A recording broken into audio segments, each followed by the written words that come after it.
This session is being recorded. All right. Wait. All right. Hello, everyone. Hi.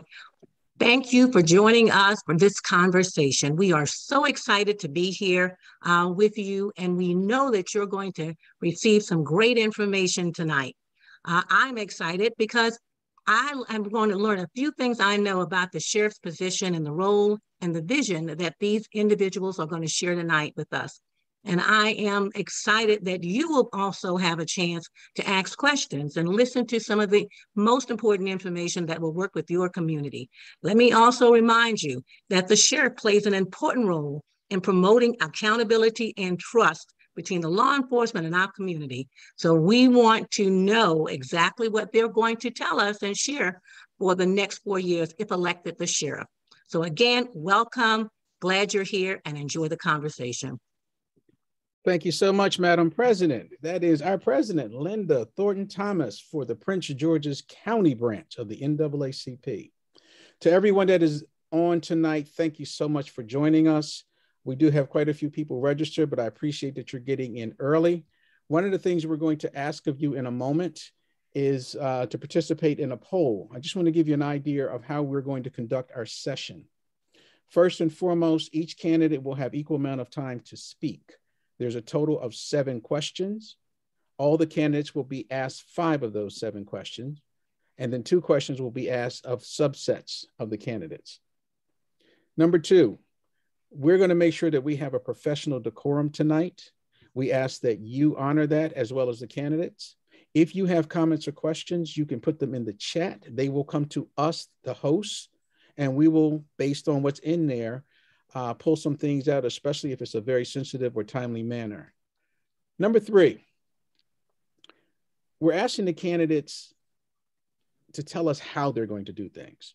We're asking them, knowing that they've spoken on so many different forums and things, can we go way beyond making the speech of why they want to be the sheriff to how they would actually respond in those roles? We're going to ask them things across leadership, community relations, policing policies. Those are 3 key areas that I want to dive into and have them answer to you as well as to me how they plan to do it. So listen for the how, lean in. Don't just listen for if they sound good, because they all sound good. Listen for how they would do it and how that resonates, how that connects with what you need or what you expect from someone in this very, very serious and important position regarding our overall safety. That is how we're going to conduct ourselves tonight. With that, we're going to ask you 4 poll questions. If I could get poll question number 1 up, please.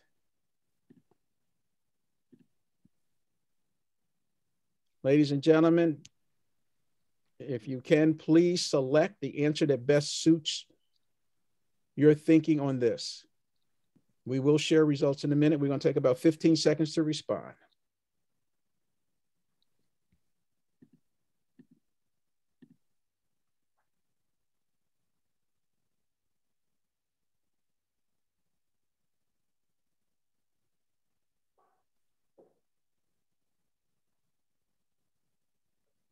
About another 5 seconds.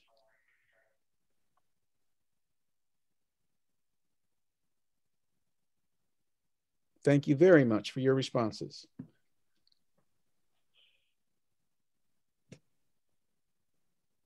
Looks like we have enough for results.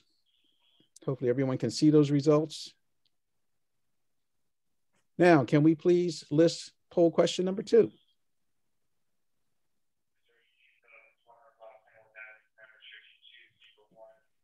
Again, let's take about 10 seconds to respond to this.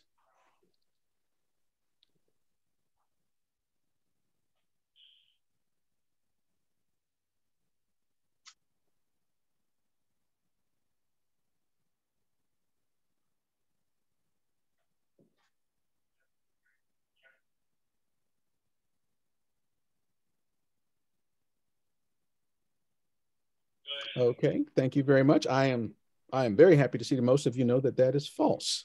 But for those that thought it was true, that's why you're here tonight, so you can learn a little bit better. Can we have poll question number 3 up, please?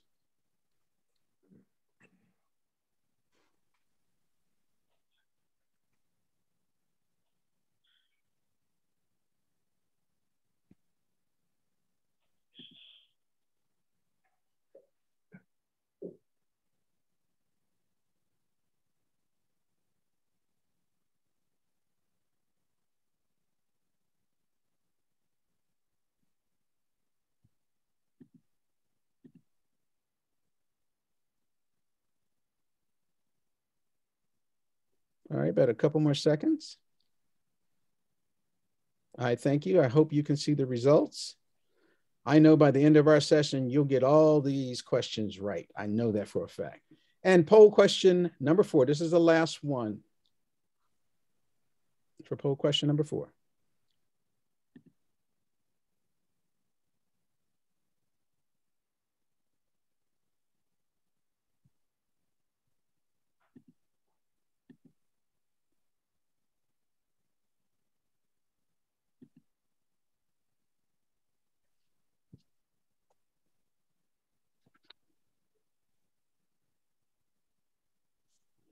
Couple more seconds.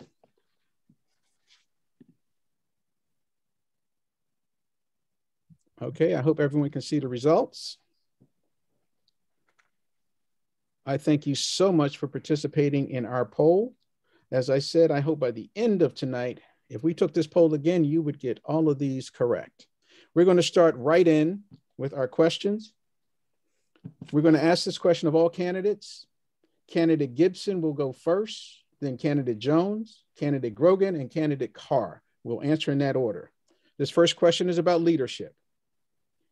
How would you role model integrity and accountability to the public should your deputies be accused of excessive force tactics?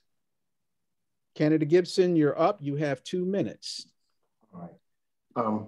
Thank you, Mr. Lawson. I appreciate the question. We have a duty as law enforcement officials to ensure that we are transparent. We have a duty to provide information as well as facts about things that are going on with our law enforcement officers, whether they're sworn or civilian. It's always important that we create an atmosphere, either through social media or through some kind of an interview. We let folks know what the facts are. We also have a duty to be fair to those who may have been accused of some wrongdoing.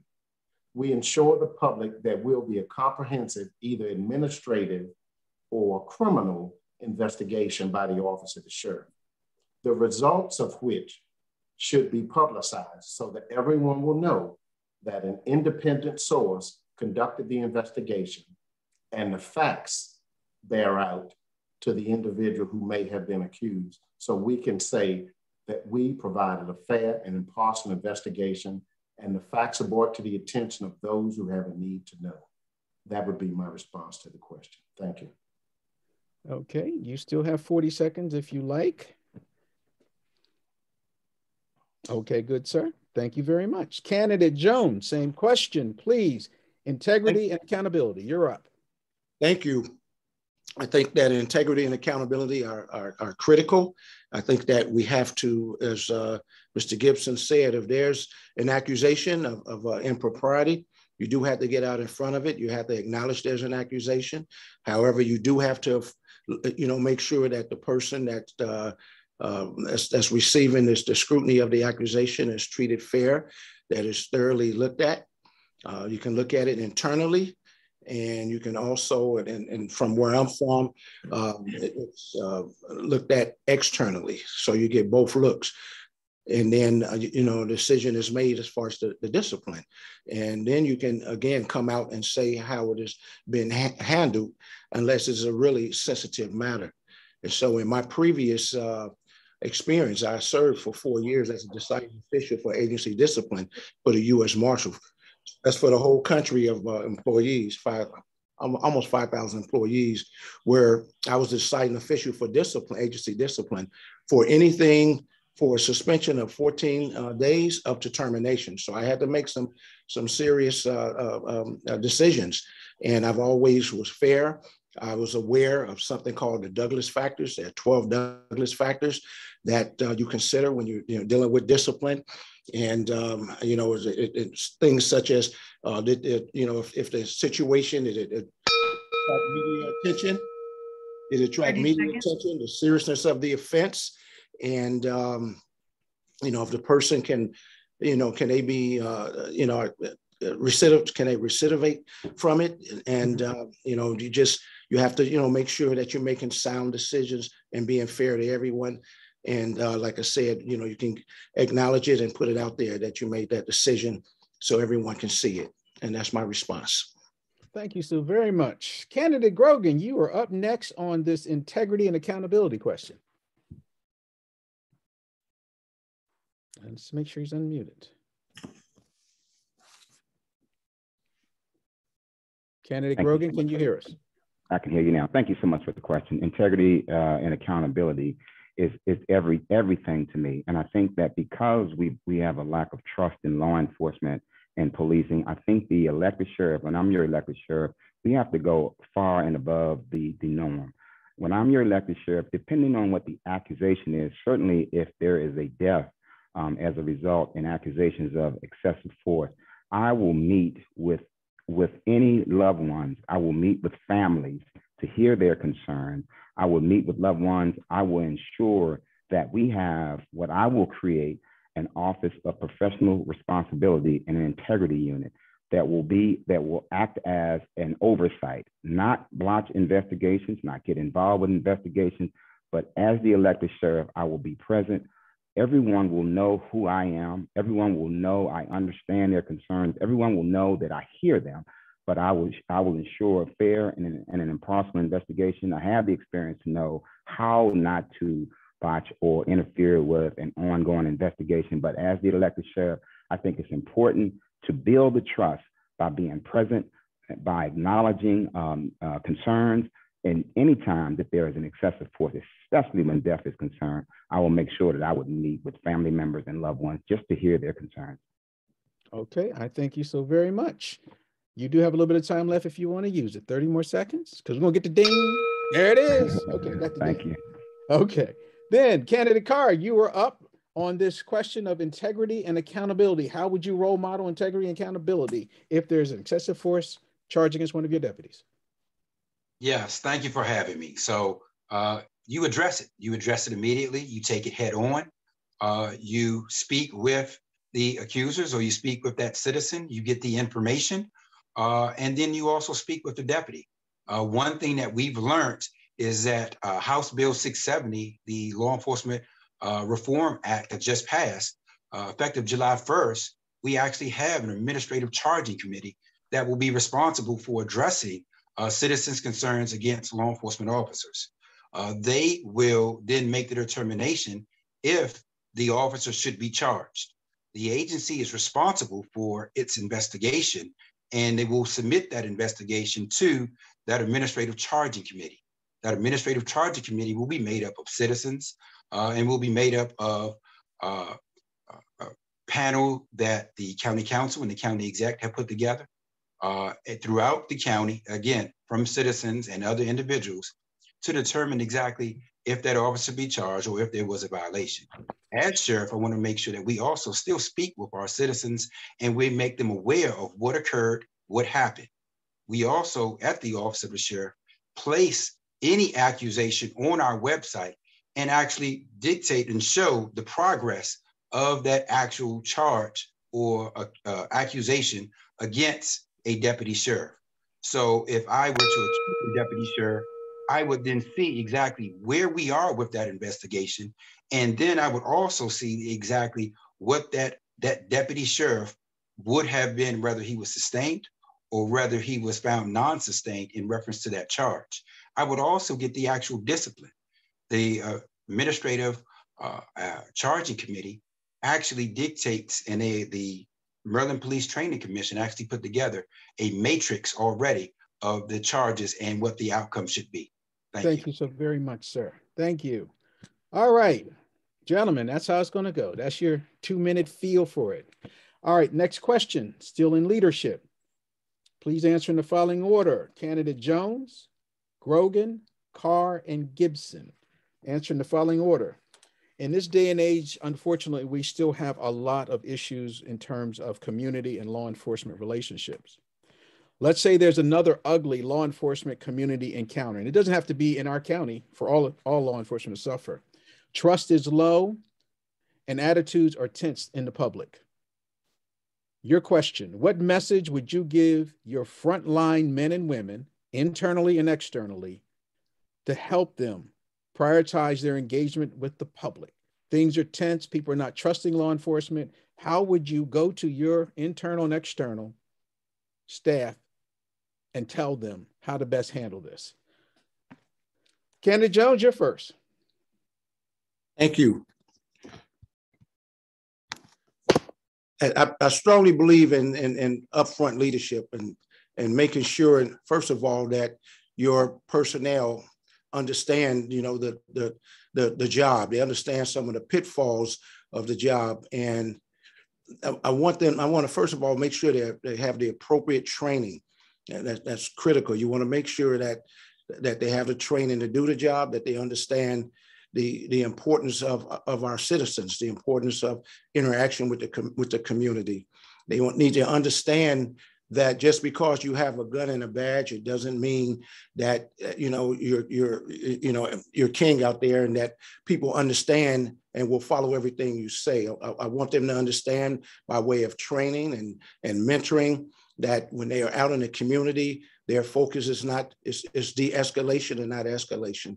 Is listening to what's going on. Officer safety is critical, but I want them to be professional, and I would lead by example by doing that. When I go out and engage in the community, they will see how I act, and when I'm out with them, they will see that demonstration, which is something that I've always done.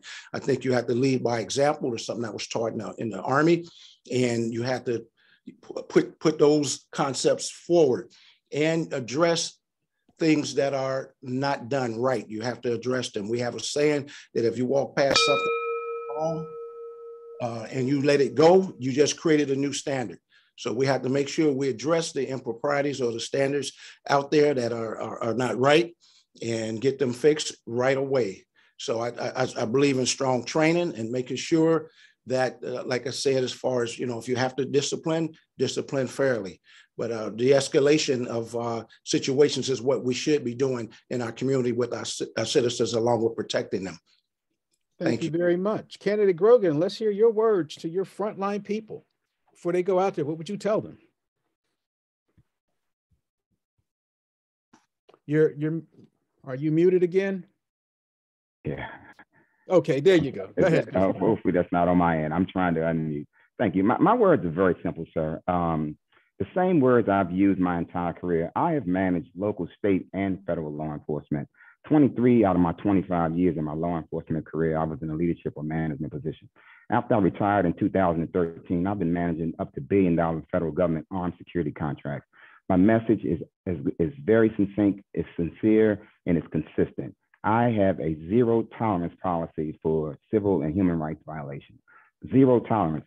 And I hate to use the analogy that law enforcement officers are somewhat like children, but it's similar. Law enforcement officers will only do what they are allowed to do. They only do what management allows them to do. And they play off the managers. During my career, I have never had anyone accused of excessive force. I've never been accused of excessive force. I've never had any complaints lodged against my officers or agents. I've never had any complaints lodged against me. Our training is different on the federal level. On the federal level, we represent the United States. We represent the White House. So our training is a lot different. So some of the things that you see at the local level would never happen at the federal level. We need to bring that same level of training, that same level of trust, integrity, and accountability to the local level. Again, my message is very clear. Dave Grogan administration will have a zero tolerance for civil and human rights violations. Okay, and if I understand your message, your training will send that message like you have at the federal level, but it'll send it down. You're saying you would do that at the local level, if I understood you correctly. Absolutely, absolutely. We would operate at the same, with the same standards that we're trained at the federal level. Okay, thank you very much. Candidate Carr, what would you tell the frontline people how to go out and engage? What would you tell them? One, I think the first thing that we need to do is debrief. We need to actually understand exactly what occurred, whether that be here in the county or happened throughout the country. You need to understand and get the facts of the information. One, we learn from others' mistakes and when something goes on. So one, when we talk about training, we train each and every year, according to the state, in reference to de-escalation. We work with our citizens. We speak with them to talk about some of those social issues that they may have some issues or problems with when it comes to an officer misconduct or when something goes on. So one, you have to debrief with your own folks. You have to make sure that they understand exactly what is required of them. You also have to make sure that one, they understand exactly what training we've already given them. I know we had some conversation in reference to federal, local, and you know, what is expected of our folks. We have to understand here in the Prince George's County Sheriff's how many contacts that we come in with our citizens and how many of those are already positive. They're not all negative. We need to really focus on and really try to address those negative ones. We need to pick out, we need to understand exactly what occurred. We need to make sure that, hey, if it's something that we need to change, whether policy or training wise, we address and we deal with that. If it's a bad actor in our mix, then that's something that we need to be able to address and deal with that person right away. But we take our marching orders from the citizens because we serve them. We want to make sure that they understand exactly what we are doing. One is by putting our policies and procedures online, which we already have at the Office of the Sheriff, making sure our citizens are aware of what a deputy sheriff should be doing, just in case they have any questions about, was this legal? Was this right? Was this in the preview of a deputy sheriff? We address it, we debrief, we talk to not only the deputies, but we also talk to the citizens, and we get both points of view to make sure that we work hand in hand together to serve our citizens. All right, thank you, sir. Candidate Gibson, let's take us home. What would you right. advise your frontline people, sir? Thank you, Mr. Lawson, for the question. After 40 years of public safety and law enforcement experience, we have had many of opportunities where we have these high-profile events occur in our society. One of the things I've done as a police chief is make sure that everybody who works for me understands these things that have happened. Well, how do we go about doing that? We pull up video and we actually look at those things that have happened so that the command official can see what happened. We have a conversation about it, and then we make a decision about how we're going to share the information with the officers. We bring the officers in, whether they're actually looking at video footage or we go online and look at Facebook. We will go over those who are working other shifts. We have them set up. It's like in-service training almost. And we look at these events. It could be like the, I'll just use a Rodney King type setting. And we will look at it and we will say, okay, what happened? What should have been done different? What could we be doing different if we had a similar situation? Once we talk about it, then we say, these things are not in compliance with our rules and our regulations. We don't want you to do those things. Some of these things require us to put out a circular, something that all the officers can read that tells them about a specific event so that all the officers will know what's expected of them. Then we put out a general order that tells folks what they can and cannot do as it relates to these kinds of things. And it's fluid because every incident that occurs is just something just a little bit different. And when we do that, we build trust through the department through training. Thank you very much, sir. Thank you so very much. Gentlemen, if I was in your frontline office, I think I heard a little bit what you would sit me down and tell me to help put my mindset right for when I pick up that angry call on the phone or someone's in my face. I think I heard that, but I want to hear a little deeper next time, okay? This question is a subset question. So this is for candidate Grogan and candidate Carr. You will have 3 minutes each to respond to this, all right? So this is for candidate Grogan and candidate Carr. Candidate Grogan, I was fortunate enough to hear some of your comments about what's commonly called school resource officers. And I believe you used the term about creating or turning them into school resource agents. What I'd like to know is what would you change about law enforcement in the schools and how you would do that? So that's for both of you. What would you change about the presence of law enforcement in the schools and how would you do that? So you have 3 minutes. Please enlighten us, sir. Yes, sir, and thank you for that great question. Well, first of all, I don't think the Sheriff's Department, the Office of the Sheriff, is actually in the schools now. I think the Prince George's County Police is there. However, when I'm the next sheriff, I would like to accept that role. as I mentioned in my vision, I don't use the term platform. Platform is just something that's given to candidates to sell to voters. My vision is converting the idea of a school resource officer to a school resource agent. The difference between an agent and an officer is too different. There's a difference between an FBI agent and a local police officer.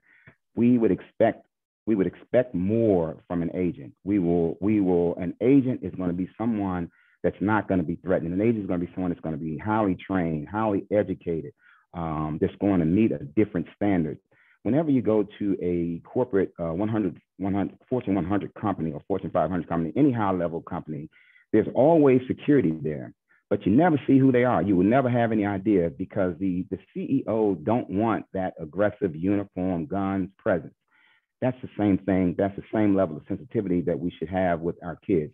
Certainly we need security in our schools during this day and time, but we need highly trained professional corporate security. I'm in my second career, almost 10 years in my second career as a corporate security professional. Most people don't realize that security and law enforcement is two different professions. It's like track. Track, you have runners and you have shot putters. It's called track, but it's two different skill levels. The skill levels that we need in our schools are corporate security professionals. I am a corporate security professional. I'm dressed in business attire, could be carrying a weapon, could have all the tools that's needed for a law enforcement officer. But I'm well trained in how to de-escalate situations. I'm well trained to how to be an assistant to a CEO. I can be an assistant to a principal. I can be an assistant to a guidance counselor. I can be a mentor to the children. I can wear a lot of different hats. Now, if things go bad, I can also handle law enforcement business and contact law enforcement who should be somewhere in the area.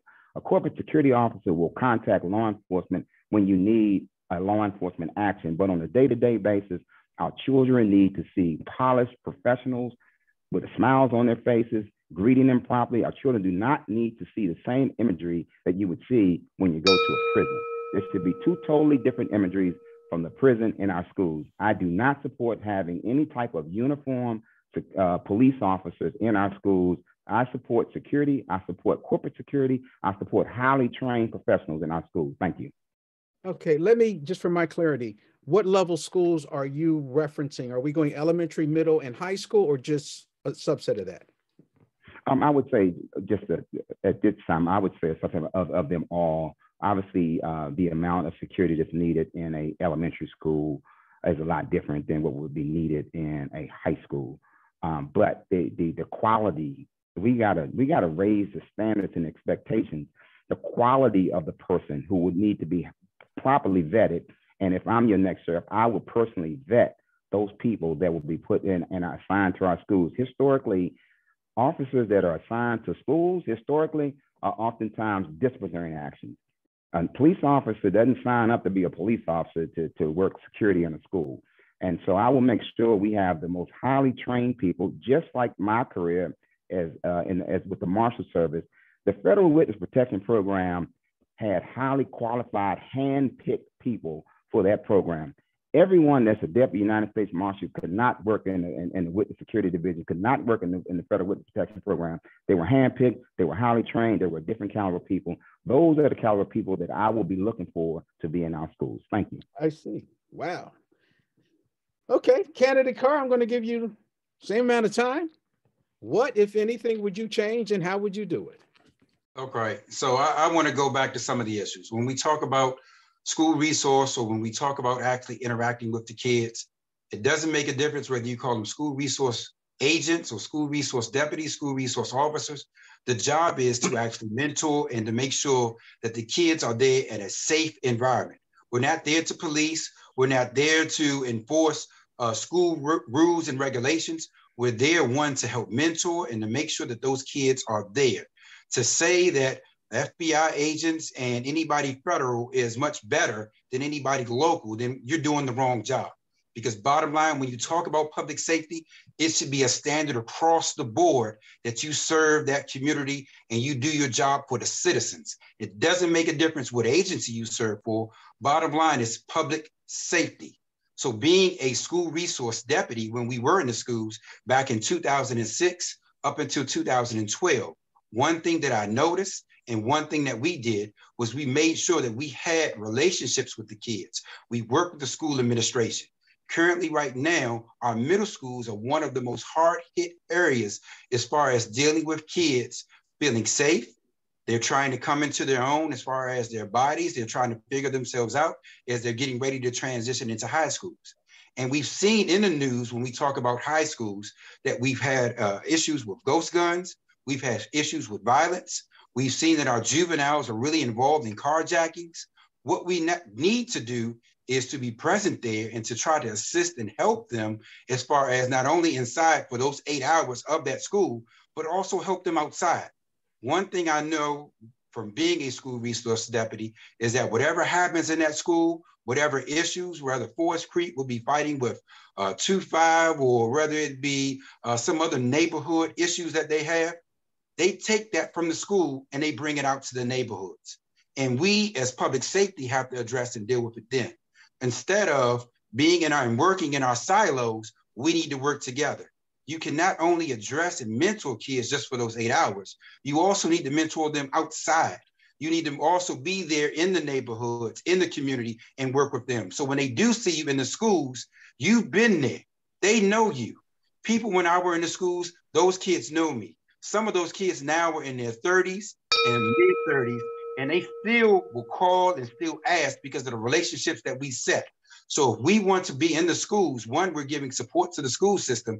We're not policing. We're not going to make sure that we enforce rules and regulations from the schools. We're there to assist and just be a resource.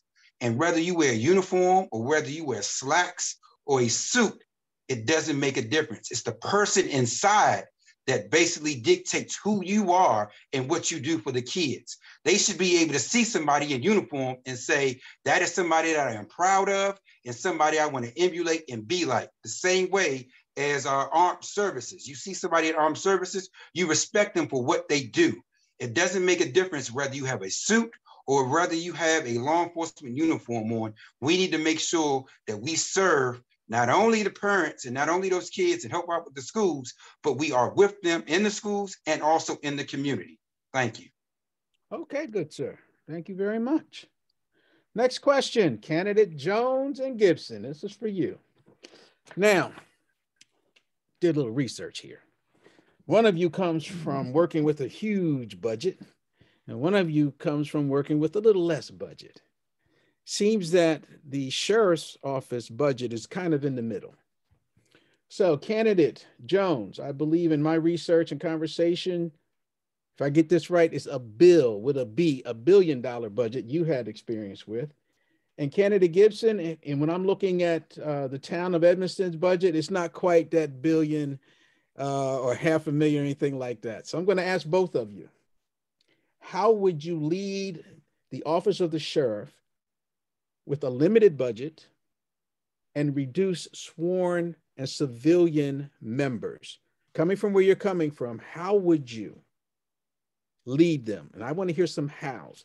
Candidate Jones, you go first. How are you going to scale down with 5% of what you're used to and lead? And then candidate Gibson, if I gave you 10 times more than what you had, what would that do to your leadership? So let's hear from candidate Jones first.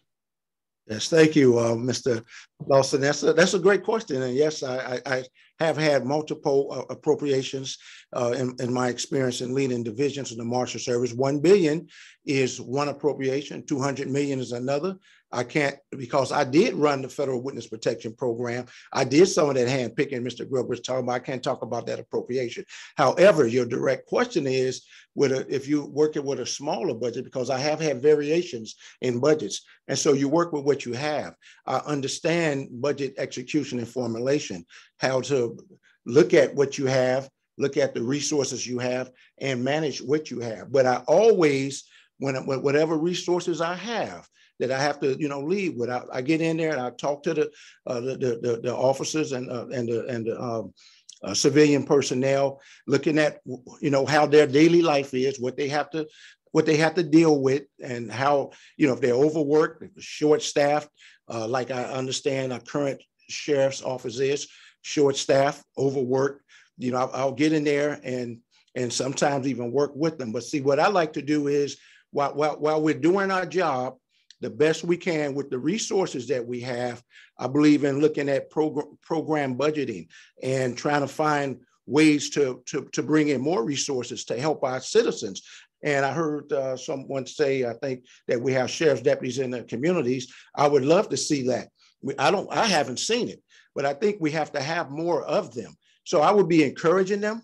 I would be, when we have our program budget, I believe in something called PBAC, having a program budget and advisory committee. That's what I was taught in the military. We did that in senior leadership in the Marshal Service, where you look at all your programs, all of your funding, your resources.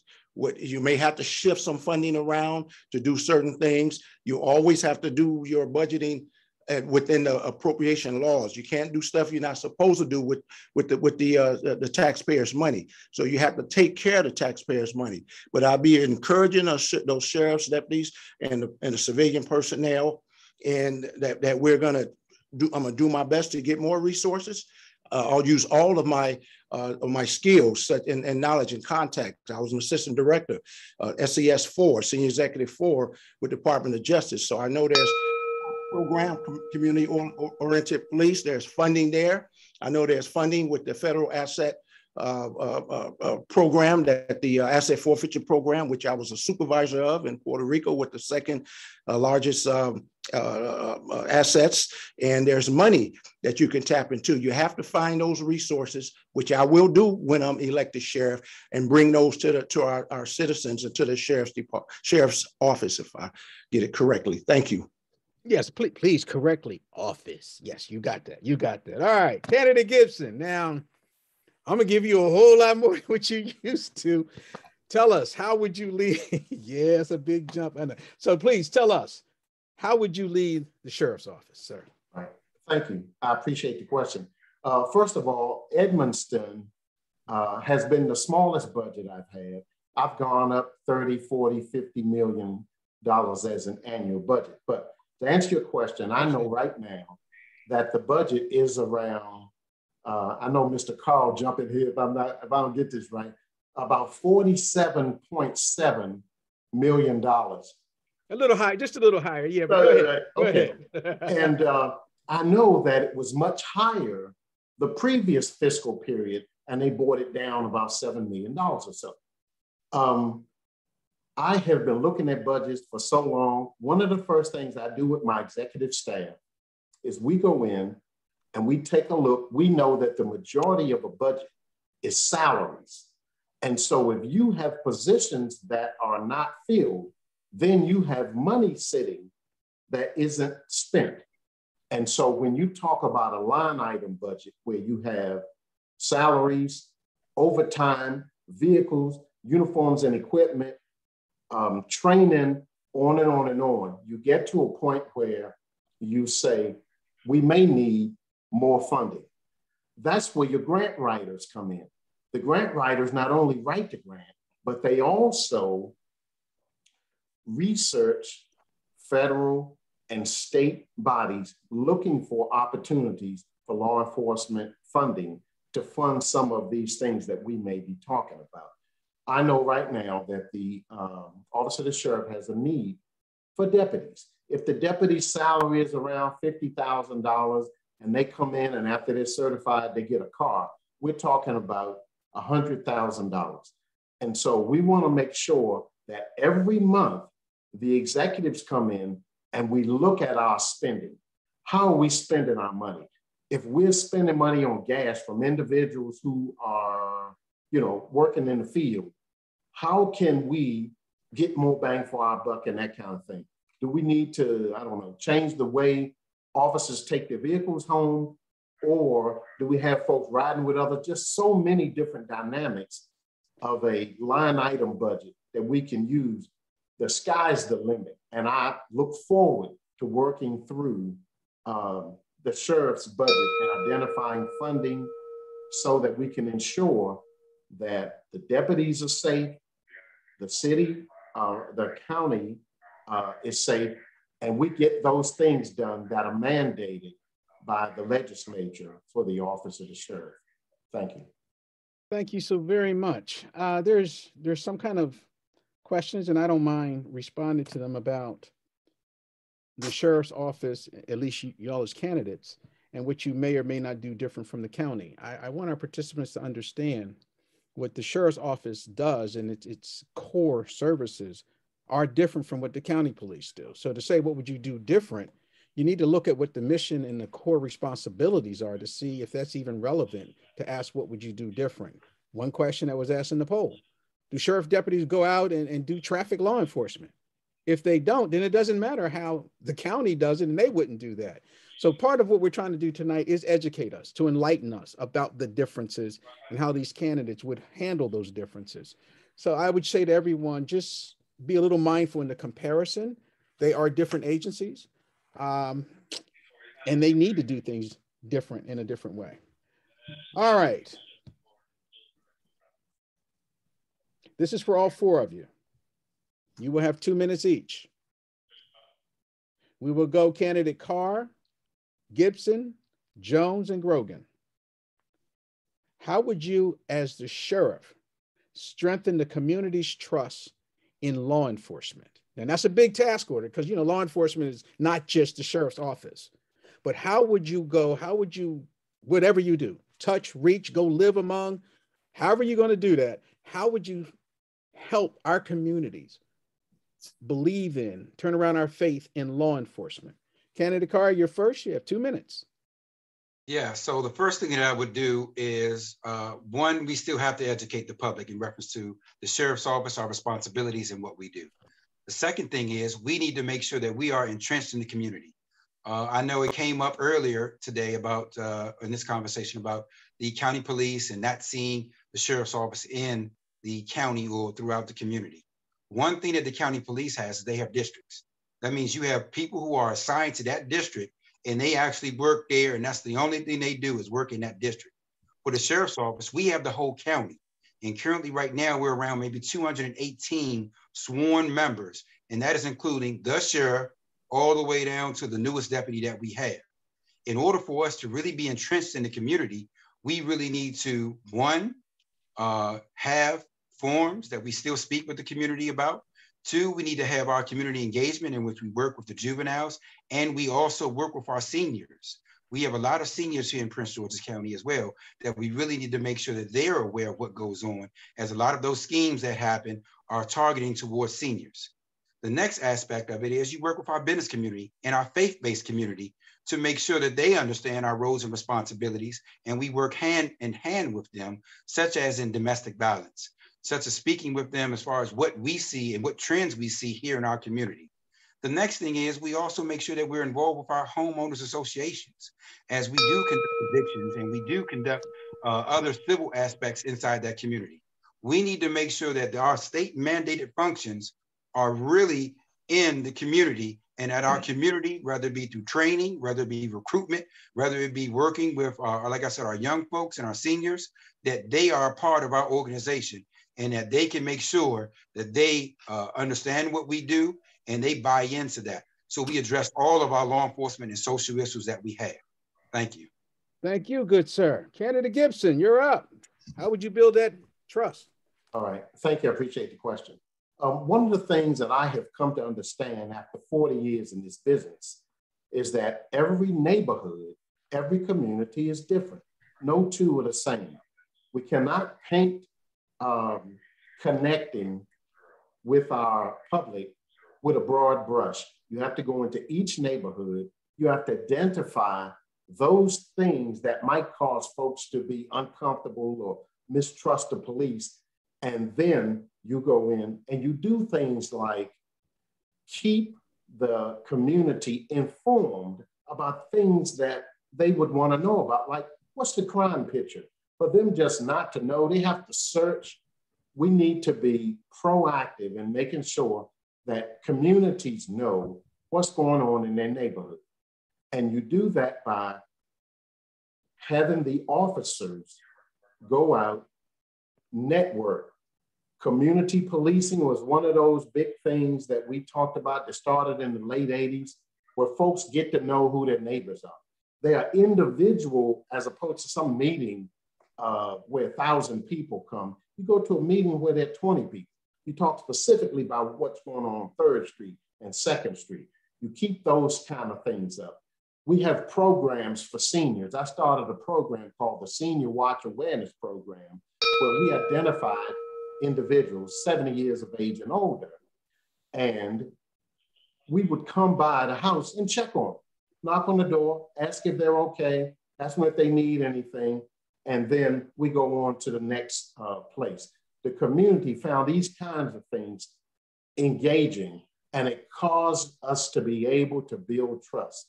And we're doing just those kind of things. The same thing would apply to juveniles, programs for our young people as well. Thank you. Thank you very much, good sir. Candidate Jones, how are you going to strengthen this community relationship? Yes, thanks. Great question. Number one, I definitely believe in going out and engaging in the community. As when I worked for, well, volunteered for the community-based organization I mentioned, we went to various communities from Bladensburg, Suitland, and other areas, Largo. We held forums, and those forums focused on evictions, foreclosures, property value, domestic violence, returning citizens. I think I mentioned that. So you engage them. You talk to the community, the citizens. You be available. I will be available. They can call me. I'm not going to hide behind a desk. Again, total transparency. I believe that police reform, I will be out there making sure when I think about police reform, it comes to good hiring of good sheriff deputies, great training, great supervision, appropriate discipline. That's all about accountability. Also, I will make sure that we have a sheriff office, including sworn and administrative staff, that reflects our community. We have a large growing Hispanic population. We need to make sure we have deputies out there that can engage them, speak Spanish. I speak habla español. I worked in Puerto Rico for a couple of years. I've helped Guatemala. I've helped Colombia. I've helped Mexico. So I understand and I've built some trust in those communities. Surely I can build trust in Prince George's County, Maryland. And so I'm a candidate with a broad reach, a person. All kind of law enforcement agencies.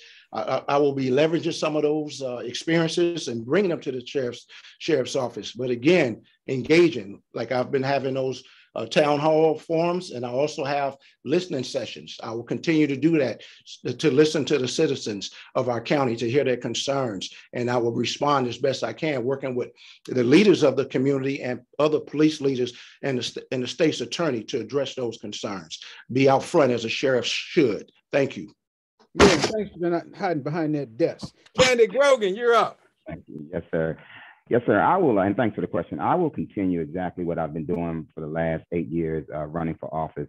One of the challenges why we do have trust factors is that the average person in Prince George's County has no idea who the elected sheriff is. The average person in Prince George's County has no idea that the elected sheriff is the chief law enforcement officer for this county. I will continue my role, and being high profile as I am with my campaign, I will be highly visible. That's how you develop trust. I will continue to be the face. I will continue to lead by example. I will continue to show the community that we can raise the standards, because the only way we build trust, we can run our mouths all day. All of us are relatively great speakers, but we have to show by action. I will show the community that we will raise the standards and expectations of the people that we hire. We will make sure that we hire the best and the brightest. We will make sure that the people we hire are well trained. And once we do that, that's how we redevelop the trust. I'm not sure if there's ever been trust, but how we develop trust in law enforcement, by being upfront, by being honest. If things go wrong, admit things go wrong. I've managed the fugitive task force, and things go wrong. Law enforcement is a very difficult job. Things do go wrong. But if they do go wrong, that I'm accountable, that I make sure that we have a deputy sheriff that are accountable, and that we don't hide, we don't make excuses if we make errors. I've had many a times where some of my agents may kick down the wrong doors. If an agent kicks down the wrong door, I make the person go put the door up themselves, and then I go apologize as the manager. I will train managers to be managers. I will show the public, I will be visible. I will continue my advocacy for police accountability. I'll continue my advocacy for police reform, and I will be an upfront, hands-on sheriff. Thank you. Okay. I will give you this free feedback. I think there's quite a few people who know who the current sheriff is. I think quite a few people know who Melvin High is, just so that you know, when you say they don't know the sheriff, yeah, they do. But I just give you that one for free. I'll give you that one for free. All right, here we go. Next question. 2 minutes. Candidate Grogan, you get to go first. Candidate Carr, Candidate Gibson, and Candidate Jones. The sheriff selects their executive team. What are the most important qualities that you're seeking in those that you are going to surround yourself with? What qualities are you looking for in your direct reports? Candidate Grogan, you're first. Yes, thank you for that question. The qualities that I'll be looking for are like-minded to myself. People that have proven, have a history of honesty, have a history of transparency, have a history of having well-trained, having worldly experience. Obviously, many people don't realize, again, that the sheriff is the chief law enforcement officer for the county. We're not talking about deputy sheriff, we're talking about executive. So I'm looking for people that have broad experience, broad education, corporate experience, a little bit of everything. Some of the military and some of the things that we hear about the military, all of that's great, but I need people that are relative today. I need people that can relate to young people. I need people that can relate to technology. I need people that understand my pet peeve. One of my pet peeves is professionalism. And I just need people beside me that will be the voice for myself, even when I'm not around. And those are the qualities that I'll be looking for. I need people that's healthy, mentally, physically, psychologically, emotionally. These people will be thoroughly vetted by myself that will be on my command staff. Thank you. All right, good, sir. You still have 40 seconds if you want to add more. I'm good, thank you. All right, Candidate Carr, you're up. So when we talk about a command staff is an extension of the sheriff. So as sheriff, basically you want to make sure that somebody is community oriented. You want to make sure that you have somebody that is entrenched in this community and one understands exactly their role as a assistant sheriff at the office of the sheriff. You want to make sure that individual, one, is very good in looking at policies and procedures and being able to execute that, as the assistant sheriffs are the ones who execute the vision and plan of the sheriff. So you want to make sure somebody who is action and task oriented to actually go out and conduct the business as the sheriff seems fit. You also want to make sure that an individual has an understanding and is able to display and able to motivate those under him or her. And one of the big things, you want to make sure that they're diverse, they're honest, they have integrity, and that they actually understand policies and procedures and understand exactly 21st century policing, as our citizens are asking from us to do more and to be better. You also want to make sure that individual has a way and has the resources in the community, because they've worked there, that they're able to pull from those individuals and pull from those communities, and they bring them into the office of the sheriff. So as sheriff, my executive group are going to be people from the community, people whether it be from the agency, people who can actually have work in the community and understand exactly how to not only work with our other elected officials, municipal governments, and municipal agencies, but also are able to work with the community and to make sure that we are entrenched and that we know exactly what our citizens need. As this person is going to be your right arm and your left arm. These are the people who represent the office when the sheriff is not there. So I want to make sure my command staff are going to be from the community and make sure that they understand the office of the sheriff. Thank you. All right, thank you, sir. Candidate Gibson, who you want around you, advising you, that you lean on? Come on, tell us. I appreciate the question. I will make sure that I put together what we call a team where everybody understands his or her specific role. And we're talking about executive level. And one of those things that you have to have is experience interacting with law enforcement officers. You can't get around it. These deputy sheriffs and these civilians are policemen we call deputy sheriffs. They have the same credentials that the county police, the municipal police, park police and all the others have. So you have to have an executive who has experience with discipline, commending officers, interacting with the public, interacting with a superior, and understanding what his or her role is in the absence. I used to be the acting police chief in Washington, D.C. when the chief went home. All of those duties and responsibilities inherent in chief become your responsibility. That individual has to be strong.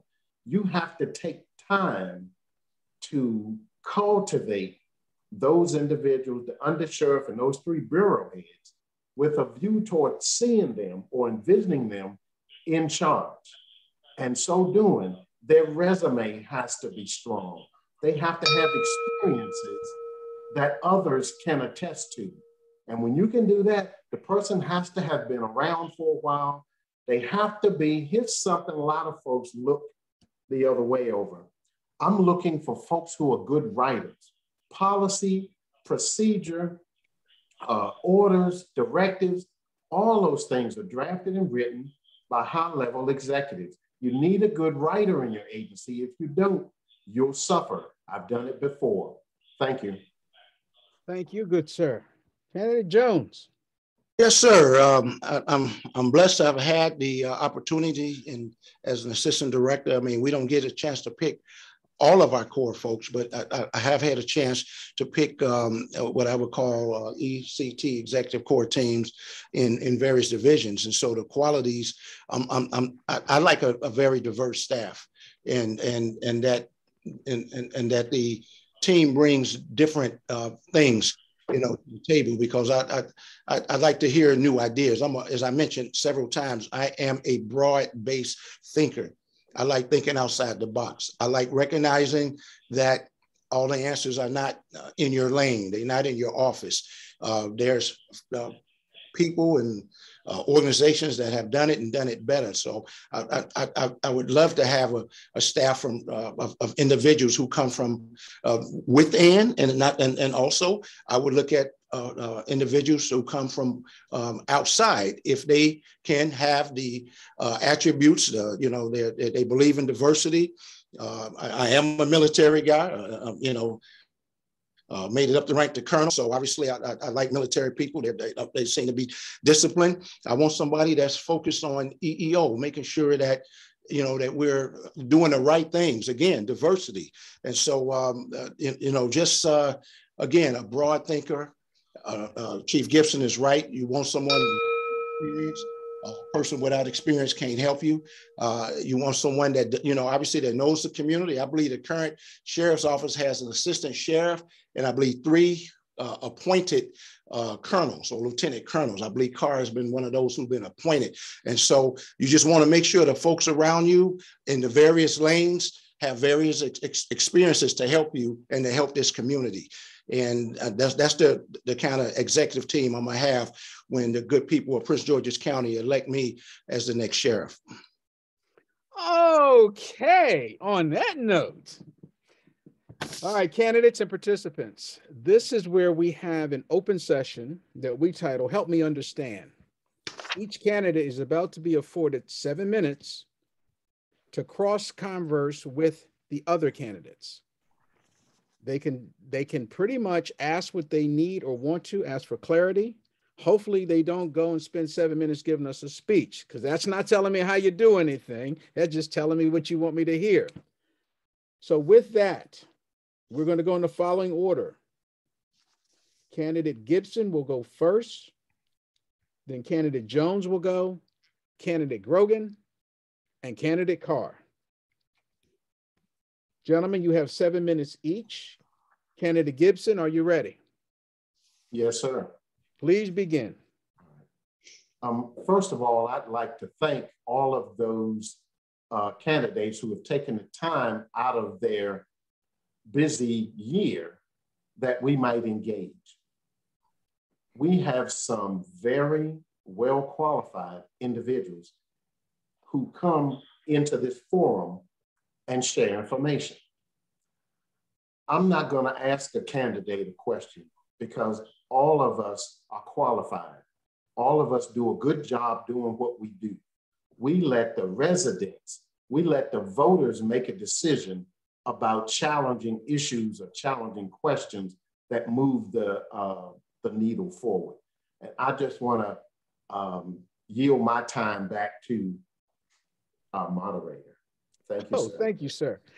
Then let me take that to answer a question that's come up about 4 times in the chat. This offer was sent out over a month ago to all 5 registered candidates for the office of the sheriff. I actually put a personal written invitation in the hands of candidate Mayo and had a understanding that she would seriously look at joining us, and I thought we were going to have her. Unfortunately, her office said that she had another engagement to engage in a live debate and would not have the opportunity to join us tonight. I do know there was a live debate last night. All I can say is this, ladies and gentlemen, this position is an extremely serious position for our community, plain and simple, given the role that the sheriff plays, given the responsibility the sheriff's office has. And I would think, as someone has said to me, if you really wanted a job, you need to show up for the interview. And so if you're not showing up consistently, I have to question your commitment to what you really want.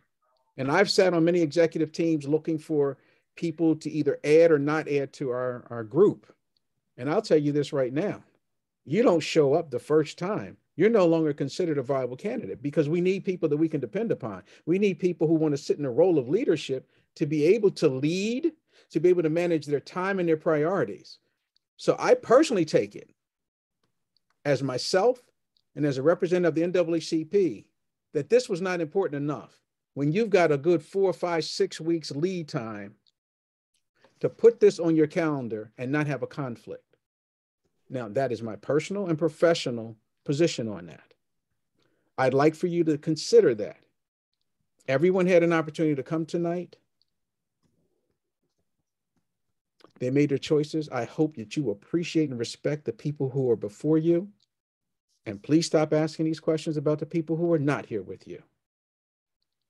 Thank you very much for that, Candidate Gibson, for giving me a chance to say that. Oh, all right, Candidate Jones, we're going to reset this clock so that you have 7 minutes. Candidate Gibson, if something itches you, you still had 3 minutes and 49 seconds left. So if you want to come back now, okay? I appreciate that. Okay, Candidate Jones, you're up. I don't get Mr. Gibson. You don't get his time. No. No, I'm just kidding. Hey, thank you, sir. I mean, this is, first of all, and I don't have, I doubt if I have 7 minutes worth of questions, but this is a great forum, by the way, a great exchange. I like the idea of can you help me understand? And so I may have a couple, can you help me understand? And so this question, I don't believe it should go to Chief Gibson, but to the other 2 candidates. This is a question of, have you hired, disciplined, or fired anyone for something they did wrong?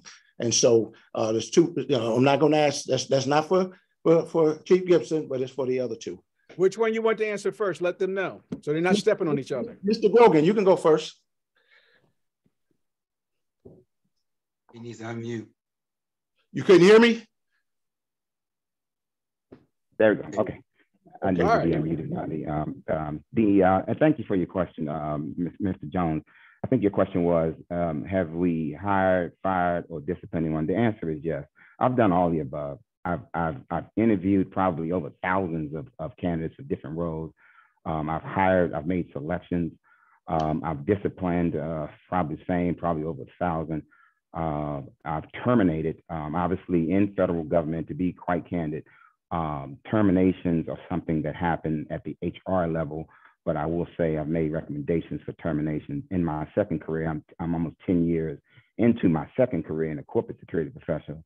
Unfortunately, I hire, fire, train, and terminate people somewhat on, wouldn't say on a regular basis, but that's a part of an executive role in corporate security. So yes, I've done all the above. Thanks for the question. All right, thank you. And yeah, because I'm very, as you know, firsthand, me, being a deciding official for agency discipline, I have had, unfortunately, to terminate folks. And and it is an HR process. So the question goes to Mr. Carr. Yes, thank you for the question. And again, I have done all of the above.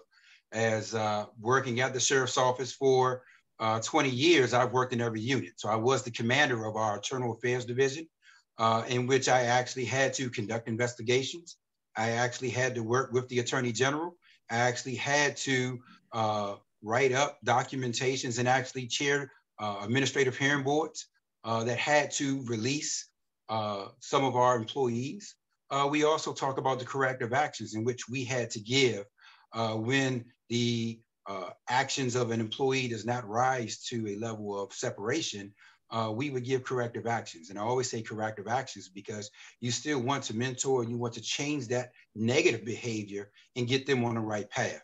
As far as hiring, I actually was the training coordinator for the agency and actually assisted and worked over at the academy and worked in our Bureau of Administration in which we hired individuals. So when we talk about a field training program, I was instrumental in making sure that we had a up-to-date training program along with the corporals and other deputies that worked up under me.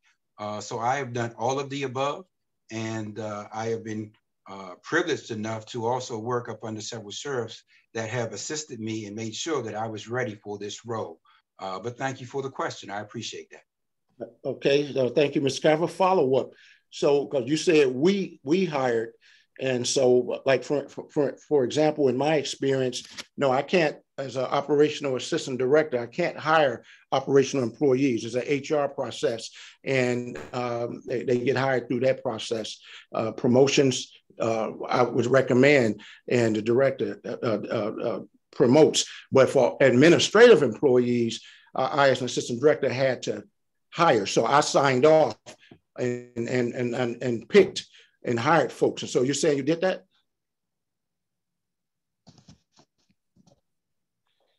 You're mute.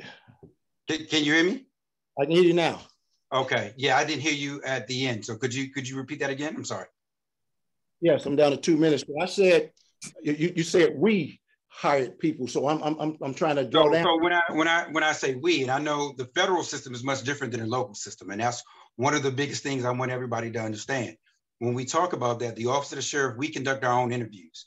We have a OHRM through the county, but basically we have a vacancy list that the county basically puts together, and we're able to actually select off of that.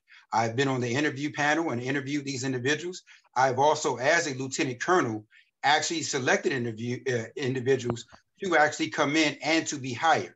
As colonel, anytime we hire a deputy sheriff, or before we even send them towards an academy or background, we review their case file. So there's an initial investigation, and then from that initial investigation, it comes to us to review their files to see if this individual should be hired or not. So that's the reason why I'm saying we, only because here in the county, we have several steps that we must follow. But I have been instrumental and have actually signed off and have hired individuals, have mentored, have developed individuals that we currently have right now, and even individuals that have gone on to actually work at other agencies and be in executive levels in other agencies. Okay, just one other question. When were you appointed? And I'm assuming the current sheriff appointed you, or at least Mr. Palmer, who's if he's still there, the undersheriff or the assistant sheriff. When were you appointed, Lieutenant Colonel? I was appointed Lieutenant Colonel almost 2.5 years ago. So all of the colonels are appointed. So even the undersheriff, Colonel Darren Palmer, was appointed by the sheriff. The other 3 colonels, which I am currently one of those, are appointed by the sheriff. So the sheriff selects colonels and his undersheriff. That is his selection. It is appointed. It is something that he decides on who should be his colonels and his understudy. And that was a previous question by Mr. Lawson. So I'm about out of town on my 7 minutes because I was about to ask candidates about the some of that budget, that execution experience. You got 5 seconds. You got 5 seconds. But they can't answer though. All right, then. All right. Well, thank you, Candidate Jones. Candidate Grogan, you ready for your 7 minutes? All right. Hope you're not muted. You're up. Thank you so much. I apologize. I'm in a habit of muting when I'm finished speaking because on the traditional Zooms, they usually want you to be muted. Thank you. Thank you for this opportunity. Thank you for the dialogue. I have a question for both Candidate Carr and Candidate Gibson. Both of them are from sort of the local system. Based on dialogue at yesterday's candidate forum, I've discovered that Candidate Carr and I fundamentally disagree on some of the training aspects of law enforcement in the state of Maryland. My question to Candidate Carr, right now in the state of Maryland, you specified that there is a Maryland State certification program that basically allows a person to be unsponsored by government to pay for a class themselves to go to Prince George's County Community College or Anne Arundel County Community College, get some type of certificate, which I'm hoping you can explain to us what that certificate is, and that candidate can move into a municipal police department. And then from there, that same person can move into the office of the sheriff. My question to you, you seem to stand by that system based on the fact that we've paid over $54 million in lawsuits for police misconduct and police brutality claims. Do you think that system is effective for Prince George's County residents? So thank you for the question, Candidate Grogan.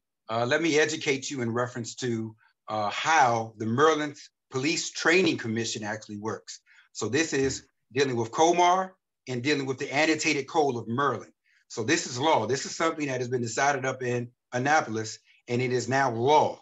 So I don't know where the confusion may come in at, but when you talk about the Anne Arundel County Community College or Prince George's Community College, they are actually running a law enforcement or a police academy. There are certain mandates that must be met in order for the state to certify an individual as a certified police law enforcement officer. So there are certain things that must be met by the state in order for you to be a certified officer. They are the governing body for all certified law enforcement officers here in the state. So when we talk about law enforcement reform, when we talk about the annotative code, and I will make sure that I provide you that code and information so you can go and maybe, just look and see how officers are certified here in the state. We go through an extensive background, and we go through extensive training in order to make sure that this person gets the basic training to be a law enforcement officer. It's just not a certificate. It's just not somebody going to the community college, waiting there for a few hours. I mean, you have certain mandates that you must follow and go through. Even after those mandates, once you go through that community process, you then must be with an agency. Basically, you're picked up by an agency and you're trained, and you go through a field training program with them. And then they are the ones who are going to determine if they're going to continue and keep you or if they're going to let you go, because you still are probationary.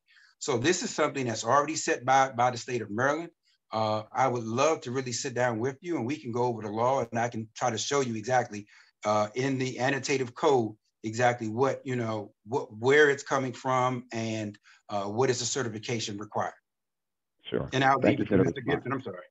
Yeah, let me just follow up with that. And based on that, there seems to be a significant difference between a Maryland State police officer, a Prince George's County police officer, and a municipal police officer. Based on what you outlined, my question to you is, do you believe that certification process has been effective for law enforcement in Prince George's County? I believe that the certification by the state is up to, I would say it's definitely satisfactory, and even goes even further now with the law enforcement reform bills to make sure that whoever is on the street wearing a uniform, a gun, and a badge has the training that they need. We have in-service and annual training that is required by the state in which we must meet. When you talk about the state police, they go through the same training and the same mandates. If you go up to MPTC, which is Sykesville, where the Maryland State Police Training Academy is, they actually teach the same courses and go through the same things. When you talk about 54 million, that has nothing to do with the office of the sheriff. The office of the sheriff has not paid out a large sum of money for misconduct. So I really would love to hear exactly what you mean in reference to lawsuits being paid out and not. Sure. Yeah. Well, over the last 10 years, the county has paid out over $54 million in police and law enforcement misconduct. So you're saying that the state police vets, hires, and trains the exact same way this training that these officers get at Prince George's County Community College and Anne Arundel County Community College? They go through the same state mandates as they would at the state police barracks. Now, granted, every academy is going to specialize in what they do. As you talk about the Maryland State Barracks, they do focus a whole lot on the traffic element of it. They do focus on developing that culture of the state police. And that is what an academy, individual academy, whether it be from the different counties, have. They have their own culture in which they set into those individuals. So maybe you're thinking of that. But bottom line is, again, the state mandates are the state mandates. These are something that the state actually goes over, and they make sure they're the ones who certify you. So if you want to be the next Prince George's County Sheriff, you have to go through this state mandate and have to go through them. If they deem you to be unfit and not able, you won't be certified. I mean, so those are the things that we have to do. And there are also some additional information that is going on. So in other words, if I wanted to be an FBI agent, I can go sponsor myself and go to the Federal Law Enforcement Training Academy, pay for it myself, and become an FBI agent or a Secret Service agent or a U.S. Marshal or DEA agent? Are you asking me that question? I know you're coming from the federal government. So yes, again, the federal government really doesn't interact with our local, the federal government really doesn't interact with our local public and citizens as much as we would do. So again, I want to make sure that I go over the law with you as far as annotative code and COMAR, because you would definitely need that if you ever want to have a gun in the badge here in the state of Maryland. Thank you. Thank you for your response. I think we're out of time. Thank you. Candidate Carr, you got some more in you? It's your turn. Your 7 minutes, sir. You're up. Thank you so much. I'll be brief, and then I'll just really open it up to the floor. I just want to know, with House Bill 670, and we're talking about the repeal of the Law Enforcement Bill of Rights, and we're also talking about law enforcement reform. What do you think from House Bill 670 will be your biggest issue if you were to be selected as the Sheriff of Prince George's County? And I'll start with Mr. Grogan. Yes, thank you. Thank you for the great question. Yeah, I think the biggest issue is simple, is enforcing it. There's one thing to have laws. There's another thing to have enforcement of the laws. I think as the next sheriff, the next sheriff needs to make sure that he or she hires people that support the new legislation, that understands the new legislation. I think that everybody needs to be very clear, and I just think the elected sheriff has to be the enforcement arm of it. So let me make sure I'm very detailed in it. I just want to get as far as the actual bill itself, when we're talking about some of the provisions that are now going to take effect July 1st.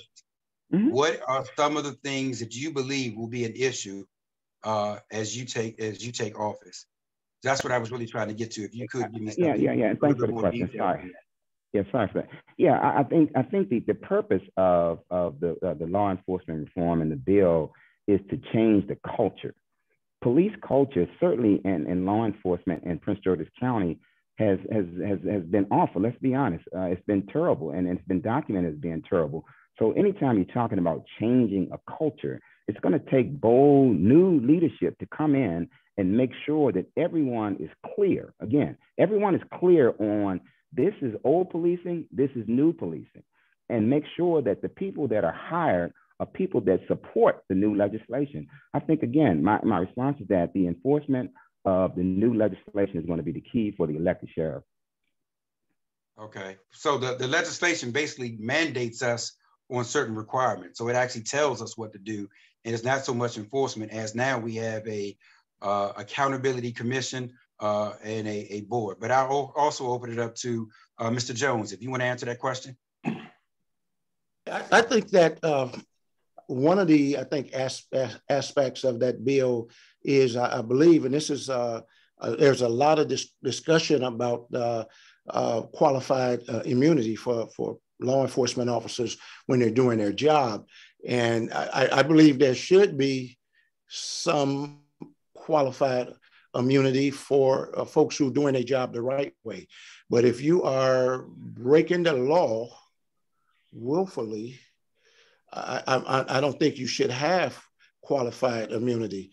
I think another aspect is I believe citizens should be able to, and I'm not certain if this was a major part of it, but I know I had read that, where they couldn't record. And, I think they should be able to record actions that they do and that's around them for, as someone said, total transparency all the way around. Fortunately, we have some officers who turn off their body cameras, and now I think they have some things that will prevent that. But I think that no one should have total qualified immunity if they are breaking the law. Okay.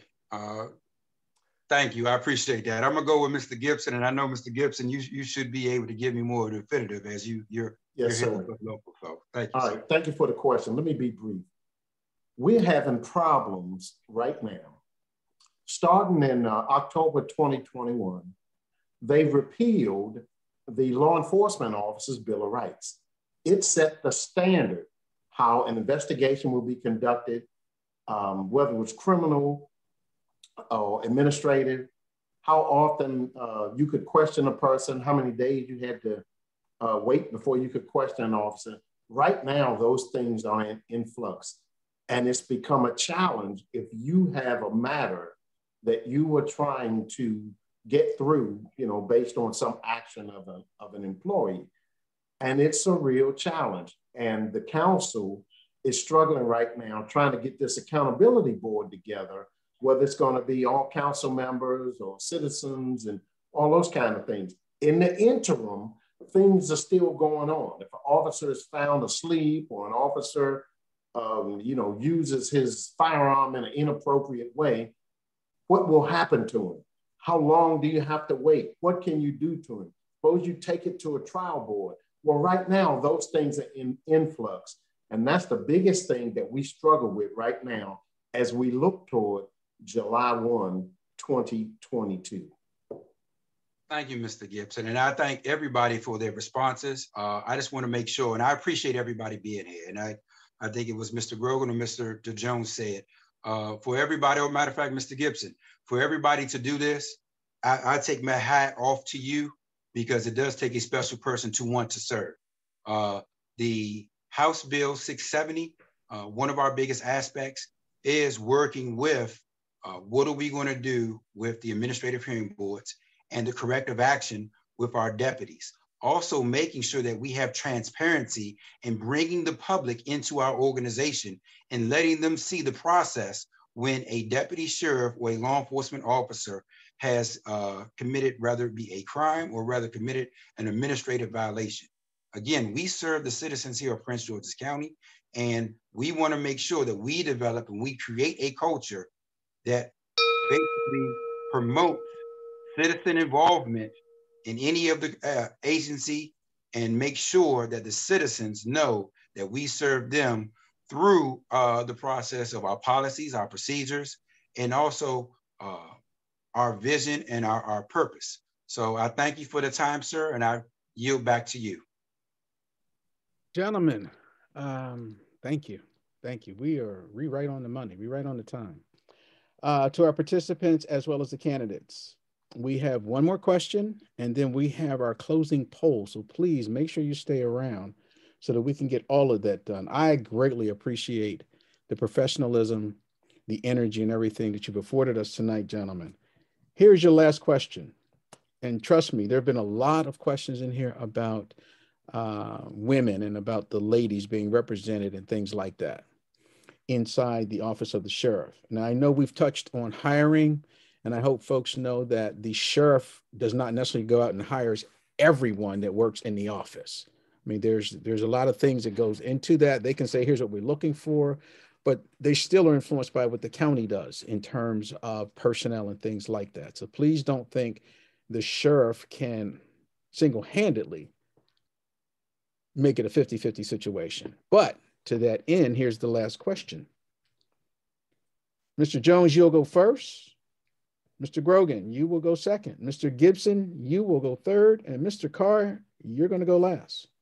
How would you enhance diversity, equity, and inclusion within the civilian staff of the office of the sheriff? Diversity, equity, and inclusion. And please give us your definition or meaning or understanding of that. How would you do that within the civilian staff? Not your sworn, your civilians.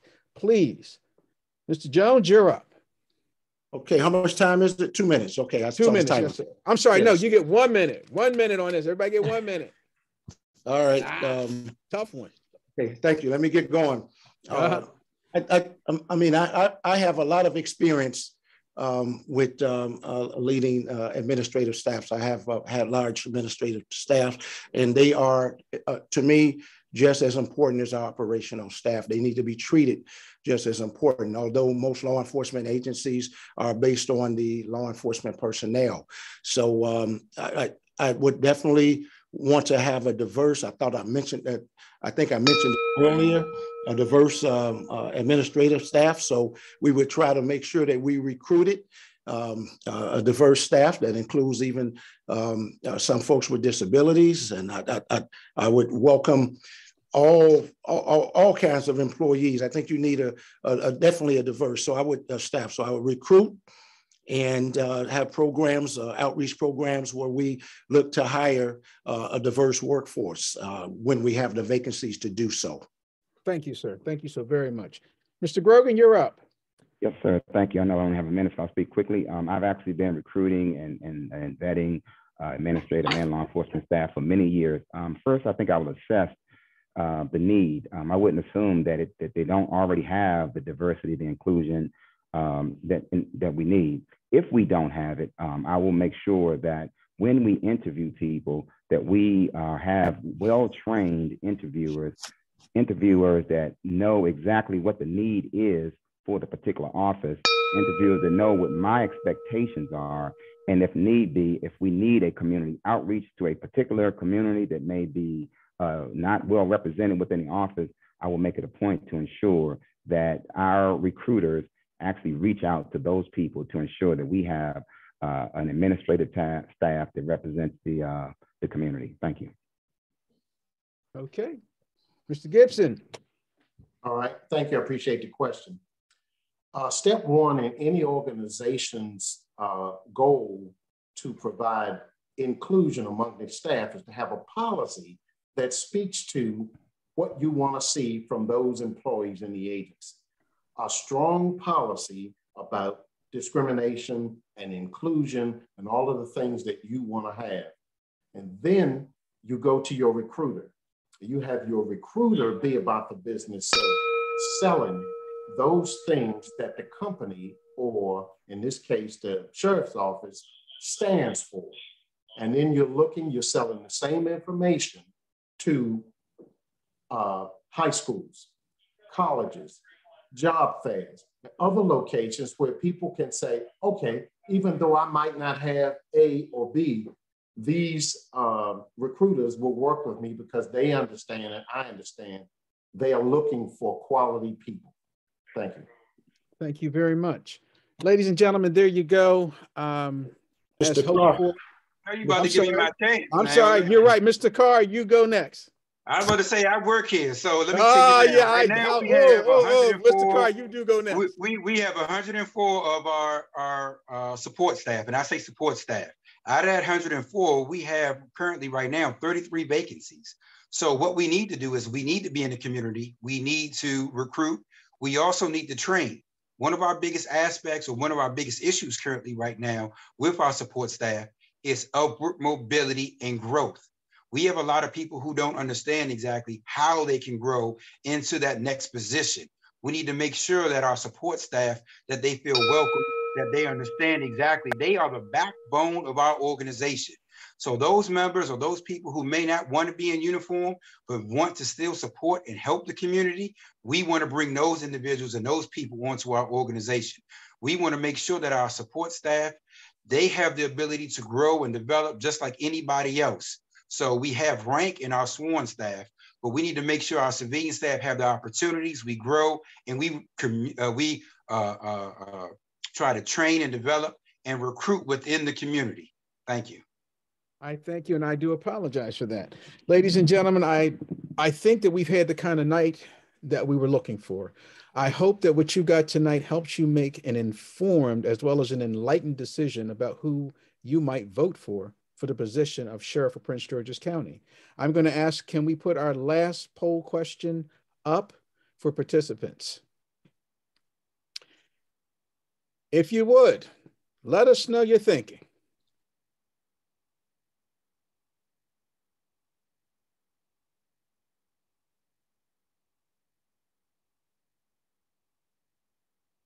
We'll allow another 5 seconds.